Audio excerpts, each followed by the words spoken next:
Yeah, just tell us about the inspiration for for a zoo in Gaza, and I think it's pretty much based on real life, right?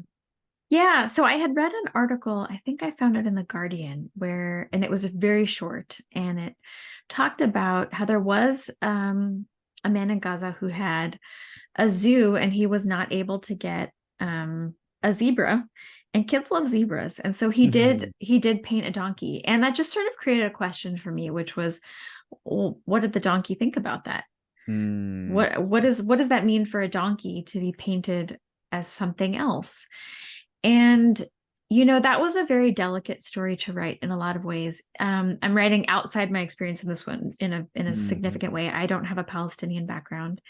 And it was really important to me when I was writing it that I I specifically avoid writing in a way that would suggest I'm trying to speak on behalf of the Palestinian Hmm. experience, because I very Hmm. much am not speaking on behalf of the Palestinian experience. It's that is for writers of Palestinian heritage to do, and there are wonderful, wonderful writers that everyone should be reading.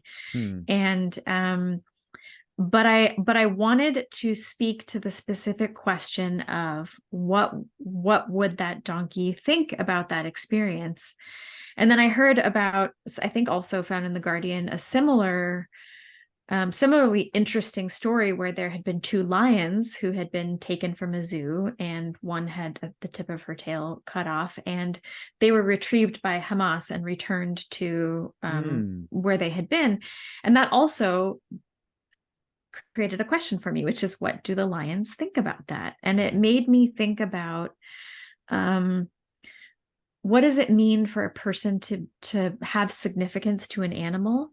What kind of relationship needs to exist between the human and the animal for that significance to exist? Hmm. How does that happen? Um, and so this, for me, the story was an exploration of relationships that have meaning, and interdependence, and interdependence in experiences of suffering. And so I tried to write towards a very specific question, Hmm. but it was inspired by true events that I heard Yeah. about. Yeah. Well, yeah, you talk about like the reader has to suspend disbelief, or the reader has to believe right away, like, hey, these are animals and they're talking and they're doing, kind of human things. And we did. I did. You jump right in, and it's like you feel for the animals, you sympathize as much as you can, you empathize. So the lions sticking together. The story of Jaleel and the two donkeys who were killed in a strike, and Yeah. for all intents, they were the parents, right, of the Yeah. protagonist, and just the idea of Hafiz, like, taking care of his best friend, his friend's, kid, so to speak, Yeah. Yeah. right? And then just, it's the towards the end, as the losses mount, and there are more strikes, it's not a declared war. There's part of it there. It's just kind of, there's strikes, and who knows when they're coming.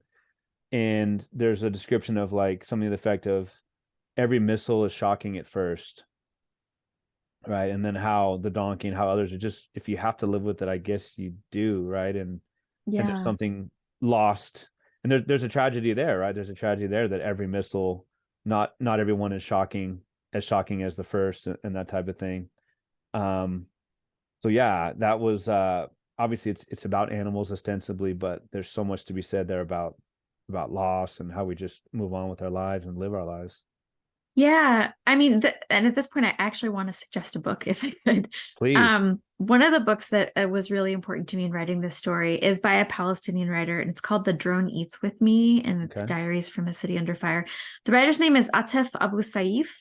It was, I think there's the distribution in the for English language readers is Comma Press, but Hmm. um so that book is a one person's sort of personal diary of living Hmm. in Gaza during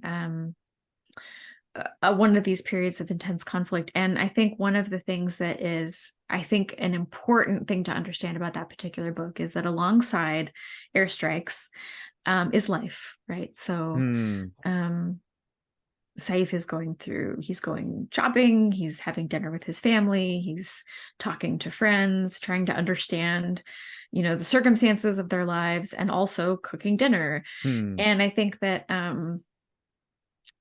that was an important book to me, both in understanding some of the context. So for your listeners, I just encourage people to read it. I always appreciate those recommendations. The title story, the first, if not the first line, pretty close, is quote, "They say that life in the Sundarbans. Sundarbans. So sorry, say it one more time. Sundarbans. Okay. Revolves around two things: the tide and the tigers. We are not the tide, we are the tigers." And it's kind of reversed towards the end when we talk about the Manticore has become the tide, right? Well, I guess if we are not the tide, it could be anyone else.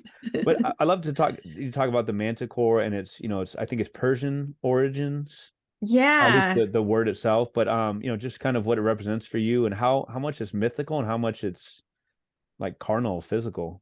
Yeah. So it's like kind of a little bit of both. I envisioned that story as um what do tigers think a cyclone is? Mm, And like how would they envision like the force of an almost unsurvivable storm that mm, transforms their living space? And I imagined the tigers having a mythology. And the other thing that I thought was kind of um interesting was, as I was kind of researching manticores and also tigers in the Sundarbans, because it's a mangrove forest, so it's hmm. inundated with salt water, and Okay. there are a lot of really interesting animals that live in that space. And I was kind of researching the history of tigers in the area, and also how the human population integrates into the space as well. There's honey hunting, and there are villagers who are also affected by the cyclones that come in and just sort of surge into where they're living, and they have to move. And Mm, it's very disruptive to everyone.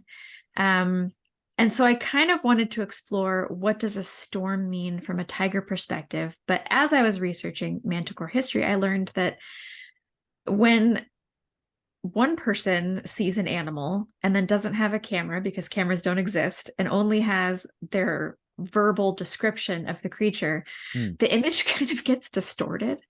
Sure. And it could start out as they saw a tiger, but when they relay the story, it becomes more fantastical and more exaggerated. And so there are some sources that suggest that a tiger was the inspiration for Manticore, and the Manticore grew out of this sort of like exaggerated description by, I think the person's name was Cetius or something like that. He was Mm, a Greek historian okay. from like prior to Pliny the Elder, which I may not be pronouncing correctly. But in any case, saw a tiger, described a tiger, and the description just sort of like went haywire, and now you have this mythical Sure. beast.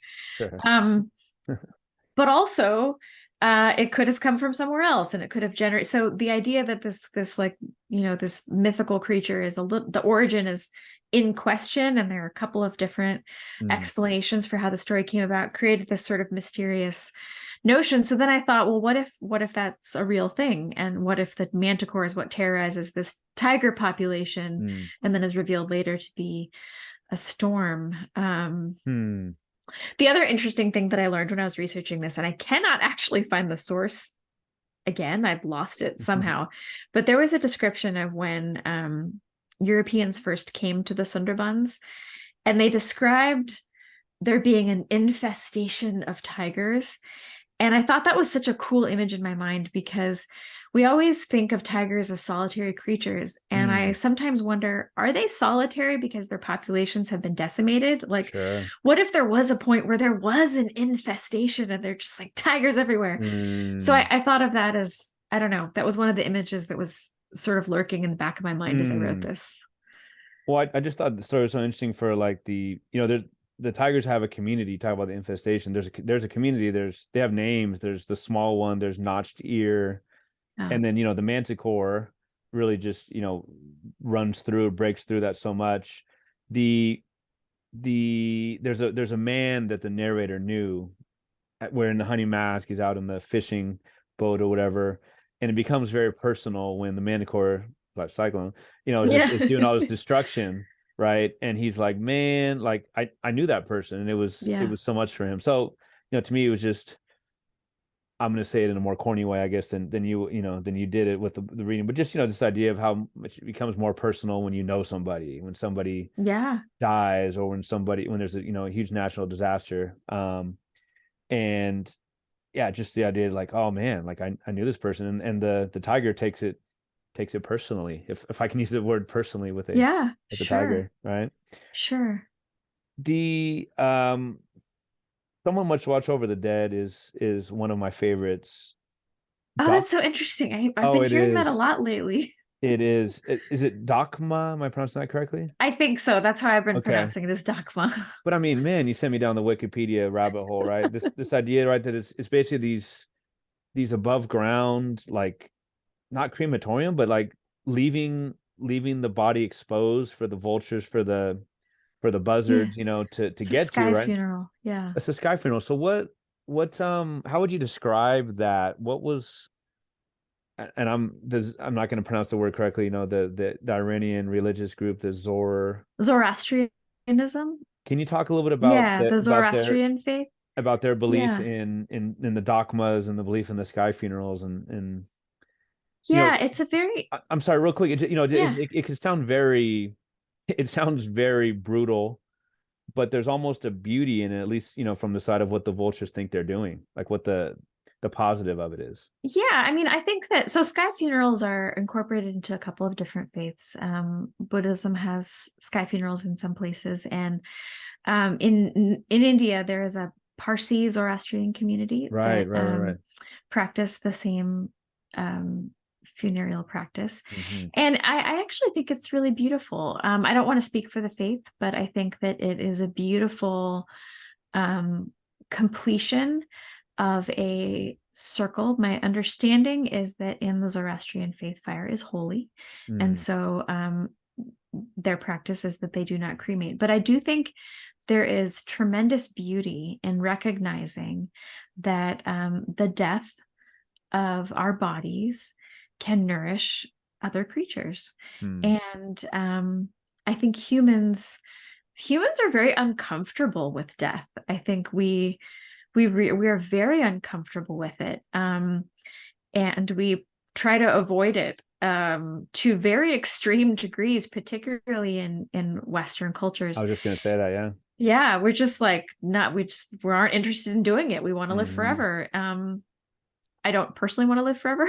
I understand that my life will someday end. I was thinking a lot about mortality as I wrote this story.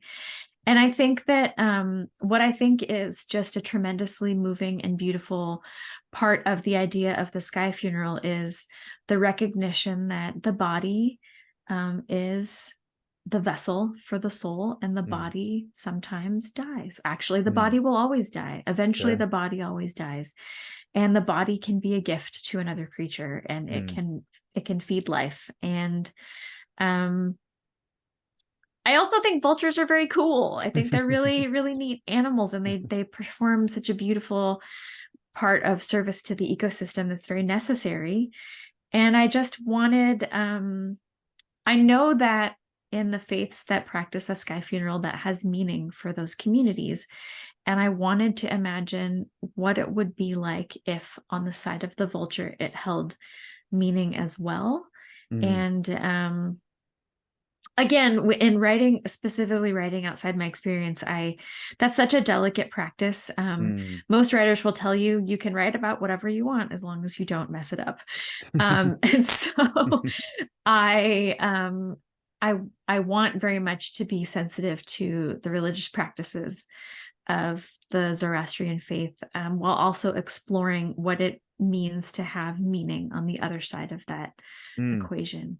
Yeah. I just started reading the book 4 or 5 days ago, and I was watching one of those National Geographic things with my mother-in-law, and I was like, well, maybe I was thinking differently of it, having read the book, Yeah. and there was a vulture that was just like chilling, and it just walked right by the, like a hyena, I guess. It was kind of like, the vulture was waiting for the hyena to basically be killed by the lions. Yeah. And it was just so like jarring to me. It's just like, as much as a vulture can walk. It was kind of, whatever, Yeah, stumbling they do along, kind of walk. right? Right. But it was so crazy to me. It was like the vulture just kind of walked by the hyena and neither of them made a move. And I'm just like, wow, he's going to be probably eating the remains of the hyena in like 10 minutes, Yeah. right? Yeah. That's not exactly the cycle of life, I don't think, but it's So what did the hyena like? What does the hyena think about that? I don't know. right, I don't know, but I'm curious. right. Um, it must Oh. mean something for all of them. They must have thoughts and feelings about it. Mm-hmm. Um, Yeah, I was that so the narrator takes part in the eating of the saiga yeah, antelope, right? yeah, And just really interesting in like basically like I don't know, getting to the marrow and really like feeling those animals' lives, like what they've gone through, really experiencing it, yeah. right? And I just thought that was so interesting.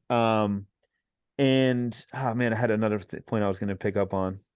But yeah, I just wonder about the idea of like being connected to the earth in eating the antelope. Sorry, that's what I was thinking of. Like, the It's a weird story. I totally right it's a when vague. I know that I went a little weird there. no, I love it when people talk about being vegetarians. I don't have a good reason to be a carnivore or whatever I am, a non-veg, right? I don't feel like I Yeah. logically have a good reason. They make great points, right?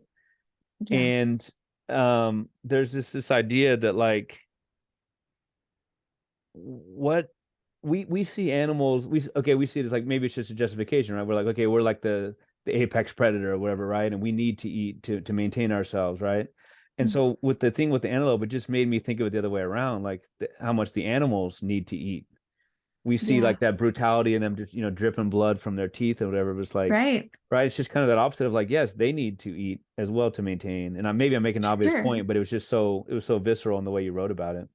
I mean, the thing is that what a vulture does from the outside, it's gory, right? Mm-hmm. They, Big I time. mean, and their bodies are built to adapt to that because they don't have like feathers on their heads because they Mm-hmm. get, sort of viscera and blood and all this stuff on them as they eat. And I Mm-hmm. think that it's a real like embodied experience. So you can't um it's a non-sterile experience. I think when humans eat meat, this is just, Yes. Oh, it's big like time. doesn't look like the animal. Chicken nuggets in the shape of dinosaurs and all these things, which are fun, right? They're Mm-hmm. kids love them, and it's all Mm-hmm. the I understand all of those things, but there's this very significant distance, I think, between Yes. what we consume and then what it was before we consumed it. And then that's true actually of plants also, right? So like, Oh yeah. there's Oh, don't let there be a brown spot on my banana, right? I but like, mean, we want this like very sterile kind of experience of our food, where I mean, whether or not a person is a vegetarian or not, everything we eat was at one point alive, whether it's a plant or an animal or something. We are living and we are sustained by other living things. And so this story really does kind of get to like the messy part of that. mm-hmm. But I Big wanted time. to infuse some beauty in that too. So I Yeah. didn't really shy away from the gore. I No, let it come in. definitely. Um, one of the following stories is May God forever bless the rhino keepers. And we have the hound. The hound is the narrator, capitalized, capital H. And Yeah. Joseph is like the guide. What would you call him? He works for the conservancy, Yeah, right? he's like a rhino guard. Yes, yes. And it's so beautiful. It's so he's affectionate. He basically like he'll come and like kiss the hound, right? Like lips up against the cheeks, lip up against the forehead, right? Yeah, And yeah, it's very reassuring for the hound. And so we have Zuri and we have Zawadi. My daughter has a friend named Zawadi. I know the name means gift, yeah. which I thought was so beautiful, right? That Zawadi is the gift, is the daughter of Zuri. These Mhm. are hippos or rhinoceros? Rhinos, yeah. Rhinos, right? And we have the stranger. A lot of capital letters here. The stranger, the S is capitalized, right? And Mhm. I think it's like maybe mixing up with another later story. You have like the machine, Yeah, the car and the hunters, right? Very yeah, much to know that this is a specific person, but also I think representative of a bigger group, right? yeah. But anyways, there's that tenseness that comes and the maternal pull on the narrator, right? When sorry to spoil a little bit, right? So That's okay. when Zuri is motherless, right? Yeah, And there's just like and that brings out in the hound, that brings out like I think at one point almost cries out to mom, Yeah. right? And just this idea of like there was such a beauty and such a sadness, such a poignancy in basically the hound just saying like, oh man, like she's gonna have to Zawadi's gonna have to narrate, or excuse me, navigate this motherless life. And they cried Yeah. together. They cried together, and that was beautiful. Oh, thank you. I wonder what this you think what the story says about the maternal pull, about navigating worlds as hard as it's hard enough with a mother and hard enough with a father, and kind of about navigating the world, I guess. Yeah, I mean, it's partly about loneliness and Hmm. caretaking, and like who nurtures who, and um when do you have a duty to nurture, and what Hmm. happens when all this falls apart. Um Loss. Yeah, I wanted to kind of in this story I really wanted to explore the emotional um texture of those feelings, and Hmm. I wanted to find a way to articulate them for myself, Sure. and give voice to all the complexities that come with loss. Yeah, really. Yeah. uh, It was like I said that the kiss on the forehead. He does one again towards the end, and the crying together, and the hound being older but like saying like, oh man, like Zawadi, I can see your future in many ways, and it's gonna yeah, be tough. It's gonna be tough to navigate this. But there is I'm not gonna say a positive ending, but there's a beauty, a collectiveness, a community that's gonna hopefully get Zawadi through it. That's not the word even, yeah. right? You don't get through it. But the second to last story is called A Level of Tolerance, and I will not ruin that last page that I took a few pictures of, that I have in my phone. That last page, well, for me, it's, yeah, I'm sure you can picture the last page, and they're Yeah. very, there's maybe 6 or 7 paragraphs, and they're mostly one line each, and that is just absolutely Oh, yeah. I'm ruined me so sorry. in the best possible way, in the best possible way. But the story starts off in, I don't know, 3 or 4 parts at least. It's on the last day of my life, and it's this idea of on loop. I hate to make the Mhm. cheesy comparison again to the connection, but to probably Groundhog Day, maybe. Yeah, sure, sure. I Yeah. think I was one of the only people who just hated that movie so much. Did you? People talk about it like it was like nostalgic and loved. I Ned hated it so much. Ryerson. It has literally, right. It's literally been probably 25, 30 years since that. But anyways, but just this idea of uncountable variations on loop. The narrator is looking for his brother, Yeah. and thinks he's found him, and he thinks he smells him, and there's this beautiful kind of, not an idea of a literal reincarnation, but like his son, the narrator's son, this narrator's pup. It's almost like he is the brother. They're so similar. Yeah. They would show their curiosity together, and they'd ask and answer questions for each other. Like I said, not like a literal cycle, but that I wonder about the title, A Level of Tolerance. This is again a narrator looking for his brother. And I just wonder what the tolerance is, who's tolerating what. Oh, this was the hardest title to write for me. I struggled so much with this one. So I was inspired by a real wolf. Several years ago, this really famous wolf in Yellowstone was shot, and so she was in Yellowstone National Park, and then she like crossed right outside the park boundary and was shot right outside Oh the my boundary. God. And she was famous. She was this famous wolf. People would travel like to Yellowstone from all over to Yellowstone to photograph Mm. her. Like, and she was just this What like years are we beloved talking wolf. with this one? It was probably 2012 or 13, maybe Okay. something Yeah, like yeah. that. But she was born in 06, and Okay. so she had two names, 06 female or 832F. Those were like the two ways of identifying her. Mm. And she was like beloved in the wolf community. She's a very like, successful hunter. Normally wolves hunt in packs, and she was apparently Mm-hmm. able to hunt alone. So Mm. she was like very like as wolves go, like very cool. She's so hot. She's like Hansel from Zoolander, right? She's so Yes, hot right now. Hansel, so hot right now. But she was shot, and it just, her Mm. death just reverberated, and she had an obituary in the New York Times Oh my gosh. and Outside Magazine. And I remember I found that obituary like maybe a day or two after it was written, and I was at work, and I'm sitting in my office reading it, just bawling. I was just Mm. so upset because I thought about how arbitrary park boundaries are, Yeah. and how we create these like false spaces. We say, okay, well, on this side of the line, the wolves are safe. Mm. And on that side of the line, the wolves are unsafe. We don't pay attention at all to what their behavioral range is. We Right, don't right, right, care. right. And we don't even make any attempt to even think about trying to communicate the way a wolf would understand that they should not cross the line. Like, we don't put scents on trees. We just draw a Mm. line on a map and say, if the wolf is over here, you can kill the wolf. If the wolf Sure. is over here, you can't.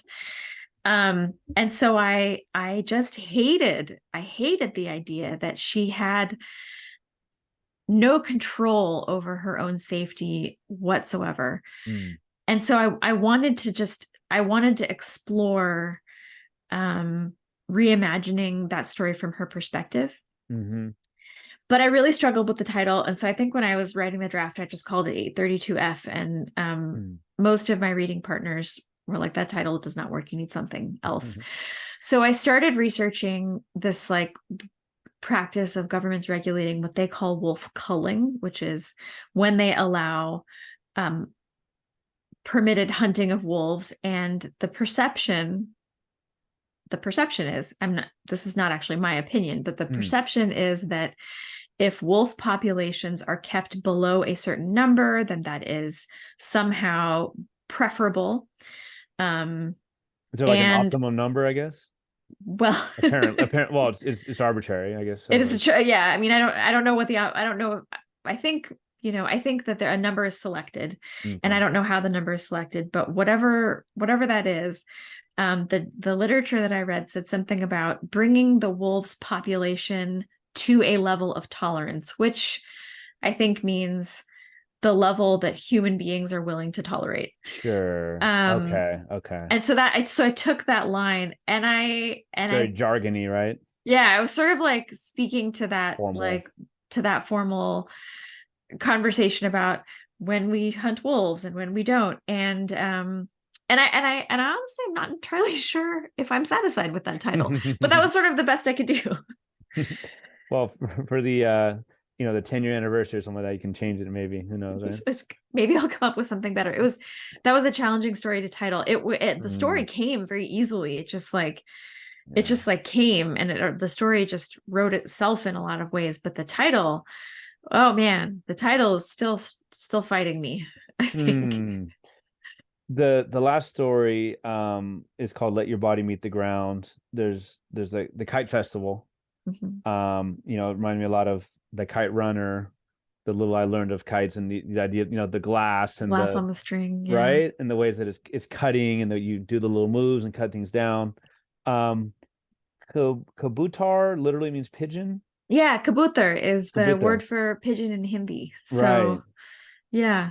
I don't want to give away this story nor so many of the other ones, but I just I love that day or half a day, that journey with the toy man that the Oh, pigeon I'm makes, so right? glad. And it's totally against the rules, right? Right? It in a weird way it reminded me, I don't know, I think it's kind of an obscure story, but Truman Capote has a Christmas memory. Yeah, You know yeah. that I story? love that story. I love that story, and I Yeah. love the woman in the story. I don't think she's even given a name, but Yeah, she's she's like a right. cousin of some kind. Yeah, and she's just so against the rules, but she has such a good heart, Yeah. right? Yeah. And the That's toy a man, beautiful story. right? And the toy man doesn't do anything. I mean, he's not like a huge rebel, I guess, but he goes against what what Dr. Shaw would have liked and did like. But I was just thinking of that, and just like how he truly had such a great heart, and he's kind of like, I'm gonna break the rules a little bit, and just trying to pump up the pigeon in that way. Right? Yeah, right? He's the hype man. He's the hype man. That's exactly what it is. Just the hall of mirrors, the room of mirrors, and all that I love was that so you cool. mentioned A Christmas Memory. That's actually one of my favorite Capote stories. Yeah, I love it. There's I'm gonna make another kind of random connection, but I've gotten to know Luis Rodriguez, Oh, the poet, the always running, and he has this poem called, ugh, I'm gonna forget it, but it's about his really like quirky, eccentric aunt. Oh, cool. Yeah. It's called Tia Chucha, which is the name Yeah. of his bookstore. And I just, Oh, nice. again, I love it because I just love these, people who are just so eccentric and off the Whimsical. whimsical, right? Yeah. And that's really what it was with that journey with the toy man. Oh, I'm so That's glad awesome. that That's came awesome. across that way. That's awesome. Um, I bet you had. It's so great to hear you have fun with writing. I bet you had heck of a lot of fun. Wait, Northern California, we can say hella fun, right? Yeah, I can say you can It's say hella hella fun. fun. Yeah, hella. That's what we Yeah. say in Northern California. Yeah. When I was a kid, I wasn't sure if that was a bad word, so I'd say hecka. Yeah. Yeah. Yeah. That's the same thing. That's hecka tight, right?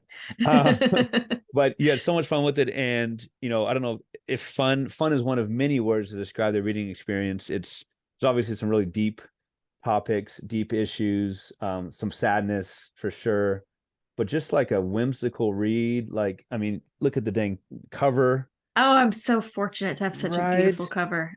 Yeah. Color and colors and just, oh man, and an incredible book. And it's like, man, this is an instant classic. This came out in 2022, and it's already getting all these kinds of awards. I'm sure many more to come. Thank you Long so much. long story short, congratulations, and thanks so Thank much for you. talking with us about this. Oh my gosh. Thank you so much for the opportunity to talk to you. And thank you for such generous questions and for giving me the chance to share all my favorite vulture features. You can plead the fifth if you like. I wonder if you want to talk about any future projects you got coming up. Oh, sure. Yeah. I mean, I can talk in generalities. I'm working on a novel. Every writer's got a novel somewhere in there. And I've been working on it for a few years, and I'm still writing the first draft. I tend to write a little on the slower side. So I'm writing the first draft right now and then hopefully returning to it soon. But I'm still writing about animals, and I'm at this point I'm interested in kind of exploring questions about animals in captivity, Mm, animals not in captivity, hmm. kind of exploring some of those concepts. Very cool. Yeah. Been an So absolute pleasure talking to you. Thank you so yeah. much. Thank you. Thank you so much for having me. I'm looking forward to listening to all of your future episodes. I appreciate that so much. Thank you all for listening to episode 182 with Talia Lakshmi Kolluri. You can now subscribe to the podcast on Apple Podcasts. Leave a 5-star review, please. You can ask for it by name using Alexa. Find it on Stitcher, Spotify, and on Amazon Music. Follow me on Instagram where I'm at Chills at Will Podcast, or on Twitter where I'm at Chills at Will PO1, the digit one. You can watch this and other episodes on the Chills at Will Podcast channel on YouTube. Sign up now for the Chills at Will Podcast Patreon. It can be found at patreon.com/Chills at Will Podcast Peter Real. Check out the page that describes the benefits of a Patreon membership, including cool swag and bonus episodes. Thanks in advance for supporting my one-man show, my DIY podcast, and my extensive reading, research, editing, and promoting to keep this independent podcast pumping out high-quality content. Talia, I'm so bad at this. Can you let us know any social media, any ways to contact you? Are you Yeah, extremely online? I'm I'm still on Twitter Yeah, for now. right. At Talia Kolluri. I'm also on Instagram at Talia Kolluri. So you can find me those two spaces, and whatever the next platform is, it'll be the same one. Yeah, thank you. The intro song for the Chills of Will podcast is Wind Down, and the other song played on the episode is Hoops Instrumental by Matt Widehour. Both songs are used through archesaudio.com. Please tune in for episode 183 with Eli Cranor, whose critically acclaimed debut novel, Don't Know Tough, won the Peter Lovesey First Crime Novel Contest and was named one of the best books of the year by USA Today, one of the best crime novels of 2022 by the New York Times. Now he's back with a book that came out April 4th, the highly acclaimed Ozark Dogs will be the main thrust of our conversation. And this episode airs May 16th. For now, thanks again for listening. I hope that these uncertain days bring you texts by writers with mad skills like Talia Lakshmi Kolluri, whose work, like what we fed to the Manticore, gives you chills at